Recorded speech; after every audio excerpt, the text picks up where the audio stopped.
Okay, so I've mentioned that I like this little doohickey, but that it's tricky. Tricky, tricky, tricky. And that I would post a video sometime soon and then haven't posted a video, so here it is. Um, I have tried a lot of 3D printed bias tape makers over the time, and this is the only one that I think does the double fold in one single shot. So this is my favorite. However, there are a couple little tricks you need to know. The first thing is that a lot of the 3D printed bias tape makers aren't actually bias tape makers. When you're cutting fabric on the bias, you're cutting it at a diagonal. And what I found is when you're trying to feed fabric cut at a diagonal through these guys, it moves around too much.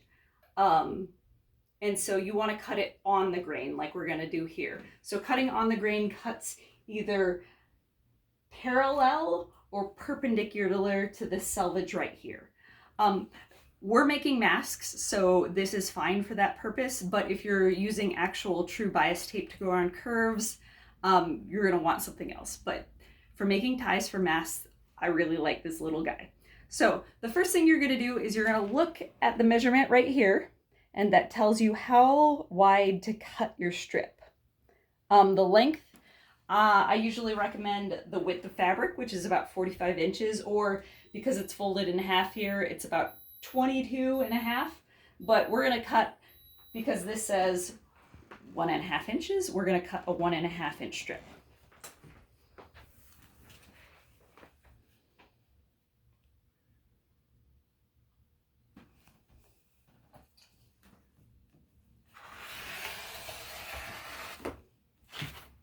Now, a lot of people cut their selvage off, but because of how I'm going to show you that you have to load the little 3D printed doohickey, you may not want to. So here's the selvage. I'm going to take it over here, and this is a little unconventional, but this is hairspray, and I'm going to spray the tip with hairspray. Why are you doing that? Because I found that it doesn't feed through the little bias tape doohickey unless it's really, really stiff. If you want to gunk up your iron, you can just iron directly. If you don't, this is parchment paper that you just put over the top. What you really want out of the tip of this fabric is that it's really stiff. I actually did use a lightweight liquid starch that we have here in the house. That wasn't stiff enough. If you have like heavy starch, that might be good enough. I've even thought about nail polish being possibly good enough, but I haven't tried it out yet, so you'll have to experiment that for yourself. So this tip is really Rigid. rigid. Yes. Then you're gonna go over to your machine. Maybe rigid was the wrong word. Well, and what we're gonna do, is it? You're good. Okay, we're gonna fold this in half. So here's our quandary. We have to feed it through this and get it to feed out through this. So I found that making a triangle helps you feed through the doohickey. We're just gonna call it the doohickey. We've been watching Ariel with our daughter. The doohickey easier. So I fold it in half, wrong sides together, and then I cut to a tip right there. Was there any rhyme or reason to your angle? A little bit. So the first time you do this, it's gonna be difficult. I've done this a couple times, and now I kind of have a feel for the angle. I can't, maybe, is it like 60 degrees? Roughly. Okay, yeah, I just, this is the right angle. Okay. So you're gonna feed it first through this slot, and then you're gonna feed it through the top of this. And the ideal, you have this part here where you can start feeding it through with a pin, but I found that it's a little tricky and it's a little easier if you get this triangle going. So that went through really nicely.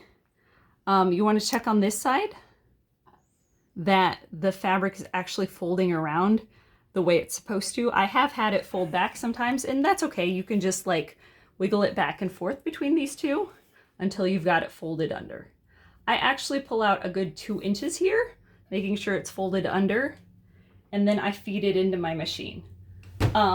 You want your needle to sew right along this edge of where it's folded twice here. So for getting it started, I stitch pretty slowly. And basically, I'm bringing this up to the edge of the machine. And once I got it here, it's actually pretty easy to do. Oh, another key point I have found through trial and error, you want the angle of this triangle going down. When it goes up, the fabric doesn't feed right for whatever reason. But I don't know, from going direct from cutting a fabric strip to sewing, this is kind of a big deal, so it's worth figuring out how to load this doohickey. So you want the point of the triangle to be on the top and the flat side to be on the bottom. Yes, yes. Okay, so we've sewn up to that line, and from here, it's really just, like, I hold this in place with my left hand. If you're at all unstable about this, I've actually duct taped it into place here, but I've gotten good enough that I don't have to anymore. And then I try to keep these pressed down between, and then I just keep my eye on it that it's feeding through correctly. But after you get a feel for it, it goes pretty super fast.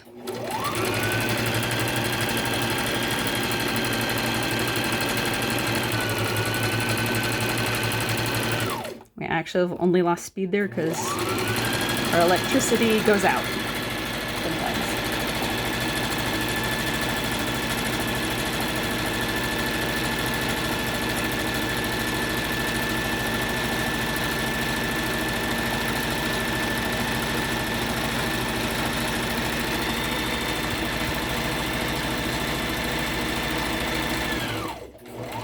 When you get close to the end, I slow up a little bit because sometimes you have to hold the last bit. Something happened. Oh, I ran out of bobbin. Everyone, I ran out of bobbin. But if she wouldn't have run out of bobbin, It does go nice. it would have worked perfectly. And honestly, this little bit left, I would have just folded and with the iron and pressed into place. If you can't hairspray an end of something, so for example, this is already like unthreaded, it's loose threads. I have found you can like duct tape the ends and feed it through as well. It doesn't work on some of the smaller sizes, but I can get it to feed through.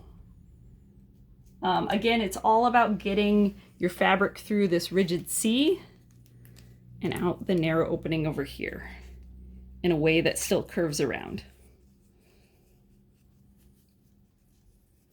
But once you get it loaded up right, this doohickey is pretty genius. So, good luck. Let me know how it's going. Give me comments, feedback if you need some help.